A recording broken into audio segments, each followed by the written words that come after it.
এই বইটা পড়ে আমি 4-5 জায়গায় কেঁদেছি আর কি। এবং আমি সুভাষকে একটা টেক্সট করেছিলাম যে মানে একটা মানুষ এত স্যাক্রিফাইজিং হতে পারে। এখানে বঙ্গবন্ধু 55 সন পর্যন্ত ওনার বর্ণনা দিয়েছেন। এই বই পড়লে মানুষের হতবাক, বিস্মিত, মানে অকল্পনীয় একটা রিয়ালাইজেশনের সামনে যাওয়া ছাড়া উপায় নাই। একটা নেতা, এত বড় একটা নেতা বাংলাদেশে জন্ম নিয়েছিল।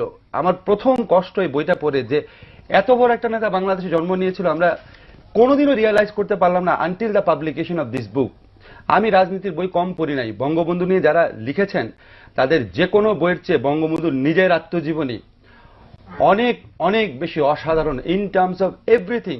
সাহিত্যমূল্য বলেন, ইম্পার্শিয়ালিটি বলেন, অবজেক্টিভিটি বলেন, স্টোরি টেলিং ক্যাপাসিটি বলেন।